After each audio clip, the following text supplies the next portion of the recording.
बच्चों नमस्कार। आप सभी का हमारे एक और वीडियो में बहुत बहुत स्वागत है।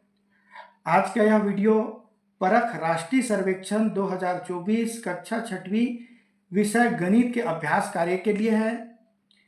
इस वीडियो में हम गणित विषय के 10 प्रश्नों पर अभ्यास कार्य करेंगे और इससे पहले अभी तक आपने हमारे चैनल को सब्सक्राइब नहीं किया है तो जल्दी से सब्सक्राइब कर दीजिए ताकि आने वाले सभी वीडियो का नोटिफिकेशन आपको मिलता रहे।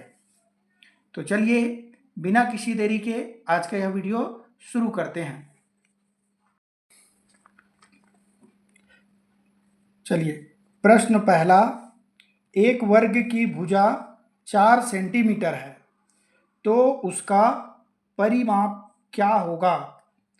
यहाँ पर इस प्रश्न के 4 उत्तर दिए गए हैं। 16 सेंटीमीटर, 16 वर्ग सेंटीमीटर, 12 सेंटीमीटर, 8 सेंटीमीटर। चलिए इस प्रश्न को हल करते हैं। यहाँ पर एक वर्ग की भुजा कितनी सेंटीमीटर है? 4 सेंटीमीटर है। तो हम सबसे पहले यहाँ पर एक वर्ग का चित्र बना लेते हैं। एक वर्ग का हम इस प्रकार से चित्र बना लेंगे। अब प्रश्न में कहा गया है वर्ग की भुजा। अब यहाँ पर ये वर्ग है, वर्ग का चित्र है, तो ये इसकी क्या हो गई? भुजा हो गई। इसी प्रकार से इधर वाला यहाँ पर एक भुजा हो गई। इसी प्रकार से इसके चारों ओर भुजा दिया गया है। अब इसकी भुजा की लंबाई कितनी सेंटीमीटर है? 4 सेंटीमीटर है। प्रश्न में कहा गया है इसकी एक भुजा की लंबाई 4 सेंटीमीटर है। तो वर्ग की सभी भुजाएं आपस में समान होती है, बराबर होती है। तो प्रत्येक भुजा, जैसे ये वाली भुजा 4 सेंटीमीटर की हो गई तो ये भुजा भी जो है 4 सेंटीमीटर की हो जाएगी। ये भुजा भी 4 सेंटीमीटर की है और ये वाली भुजा भी 4 सेंटीमीटर की है। अब हमको इसका परिमाप ज्ञात करना है। परिमाप ज्ञात करने के लिए हम सभी भुजाओं को आपस में क्या कर देंगे? जोड़ देंगे। तो आपस में जोड़ने से हमको इस वर्ग का परिमाप ज्ञात हो जाएगा। तो आप सभी को पता है वर्ग का परिमाप ज्ञात करने के लिए एक सूत्र है, वर्ग का परिमाप बराबर 4 गुणित भुजा। अब हम क्या करेंगे? परिमाप ज्ञात करना है तो 4 लिख देंगे और यहाँ पर भुजा की लंबाई कितनी है? यहाँ पर हम देख लेते हैं एक भुजा की लंबाई 4 सेंटीमीटर है तो हम यहाँ पर 4 लिख देंगे। अब 4 को 4 से हम गुना करते हैं तो 4 चौक 16 प्राप्त होता है। 16, और चूंकि यह सेंटीमीटर में है इसलिए हम इसको सेंटीमीटर में लिख देते हैं। इस प्रकार से इस प्रकार से इस वर्ग का परिमाप 16 सेंटीमीटर ज्ञात होता है और ये हमको ऑप्शन ए में मिल रहा है। तो इस प्रकार से इस प्रश्न का सही उत्तर हो जाएगा ऑप्शन ए, 16 सेंटीमीटर। ठीक है बच्चों, चलिए आगे बढ़ते हैं अगले प्रश्न में। प्रश्न 2, 7587 में 5 का स्थानीय मान क्या होगा। हमको संख्या 7587 यहाँ पर दिया है। इसमें यहाँ पर अंक 5 का हमको स्थानीय मान ज्ञात करना है। तो आप सभी को पता है स्थानीय मान ज्ञात करने के लिए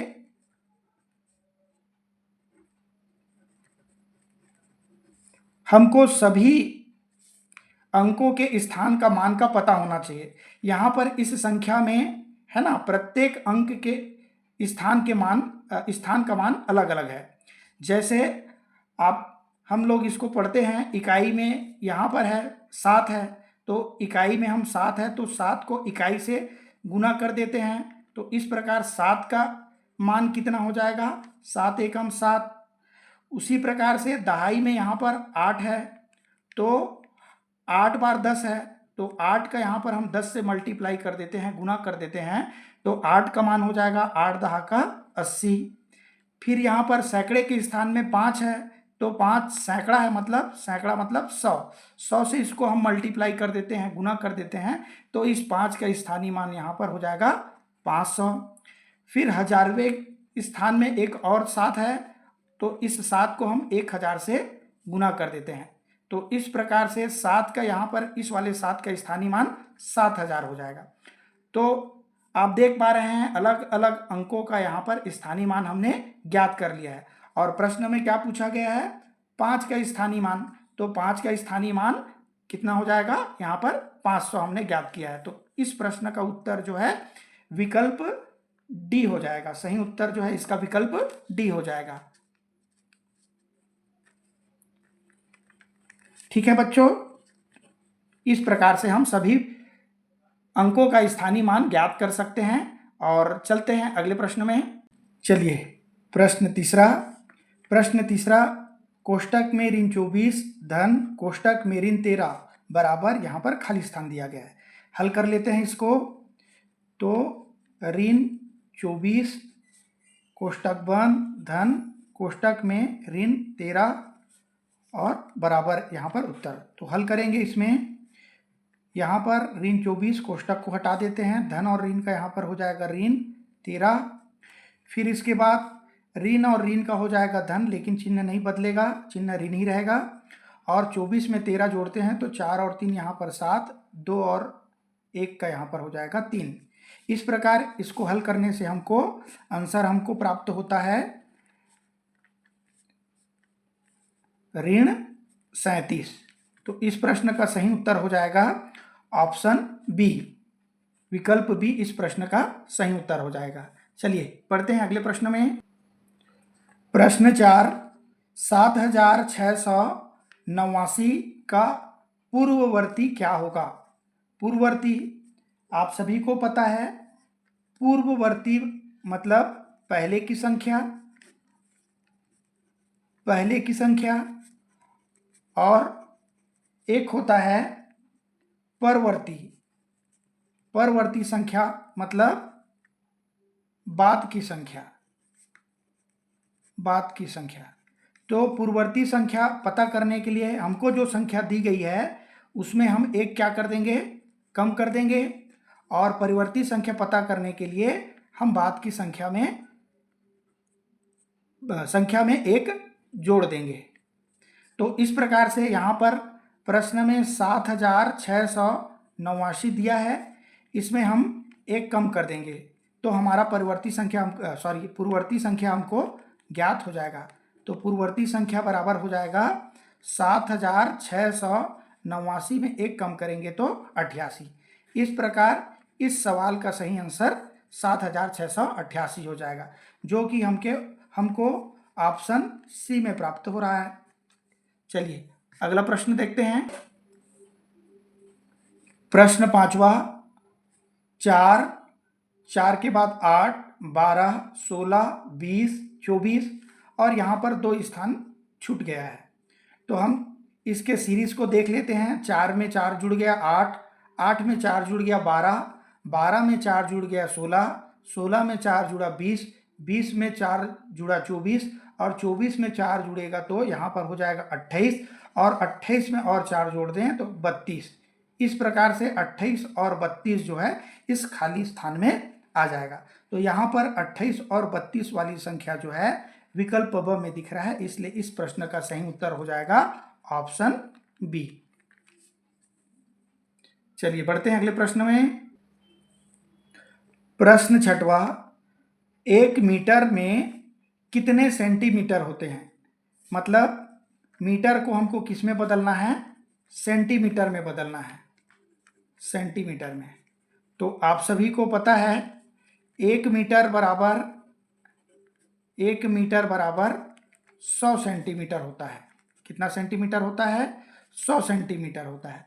तो इस प्रश्न का सही उत्तर हो जाएगा ऑप्शन बी। ऑप्शन बी इस प्रश्न का सही उत्तर हो जाएगा। 1 मीटर बराबर 100 सेंटीमीटर। 1 मीटर बराबर 100 सेंटीमीटर। चलिए बढ़ते हैं अगले प्रश्न में। प्रश्न 7वां, 2 संख्याओं का योग 69 है। यदि एक संख्या 37 है तो दूसरी संख्या क्या होगी? यहाँ पर मान लेते हैं ए और बी 2 संख्या है और इन दोनों संख्याओं का योग a और b को हम यदि जोड़ देते हैं तो कितना है, 69 है।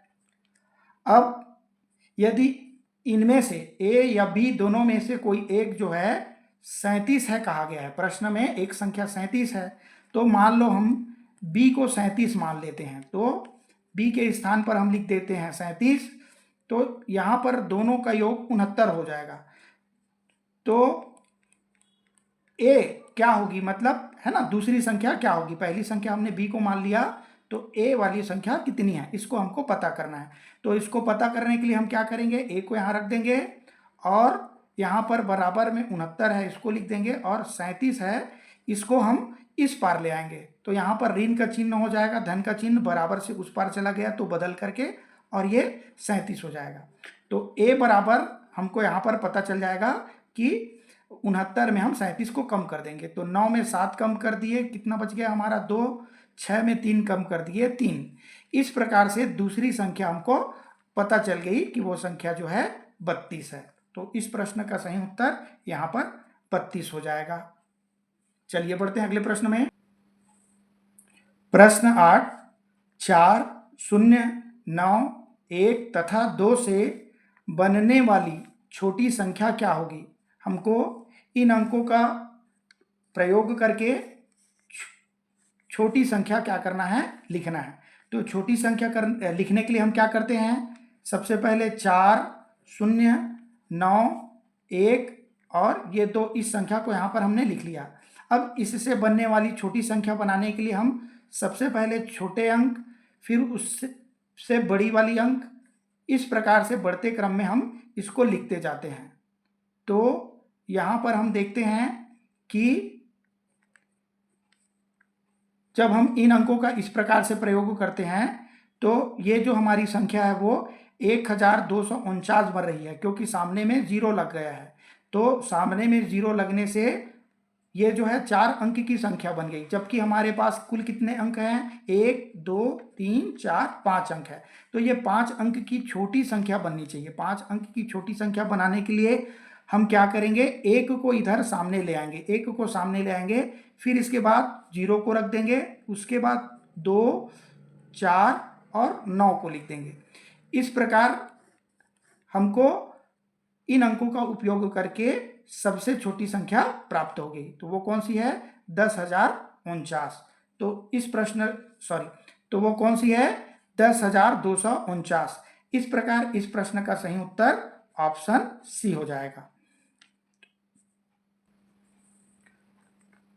चलिए प्रश्न क्रमांक 9, 13,03,07 को अंकों में लिखो। तो यहाँ पर ऑप्शन दिया गया है, हम क्या करेंगे, सबसे पहले लिखते हैं 7, इकाई का अंक हमने लिख दिया 7। इसके बाद प्रश्न में कहा गया है 307, तो 300 बनाने के लिए इकाई दहाई में कुछ नहीं है इसलिए 0, और सैकड़ा में 300, सैकड़ा के स्थान पर हम क्या लिख देंगे, 3 लिख देंगे, इस प्रकार से 307। फिर इसके बाद इकाई दहाई सैकड़ा, सैकड़ा के बाद हजार आता है। हम यहाँ पर देख रहे हैं हजार में कोई अंक नहीं है इसलिए हजार के स्थान पर 0 है। फिर इसके बाद 10,000 के स्थान पर भी क्या हो जाएगा, 0 ही हो जाएगा। फिर उसके बाद लाख, लाख के स्थान पर कितना लिखा गया है, 13, तो इस प्रकार हम यहाँ पर 13 लिख देंगे। तो यहाँ 1300 और 307, इस प्रकार यहाँ पर ये अंकों में हमने इसको लिख लिया, 13,03,07। तो इस प्रश्न का सही उत्तर ऑप्शन सी में हमको मिल रहा है। इस प्रश्न का सही उत्तर ऑप्शन सी हो जाएगा। प्रश्न 10, 0.6 का भिन्न रूप होगा। तो 0.6 को यहाँ पर हम क्या करेंगे, इसका भिन्न रूप पता करेंगे। यहाँ पर ऑप्शन दिया गया है 6/10, 6/100, 6/1000 और 6/10,000। तो यहाँ पर भिन्न में बदलने के लिए हम क्या करते हैं, जो दशमलव है ना, दशमलव को यहाँ पर जो है इस प्रकार से 6 लिख देंगे और 6 लिख देने के बाद में एक बटा का सिंबल यहाँ पर लगा देंगे और बटा लगाने के बाद में 1 लिख देंगे।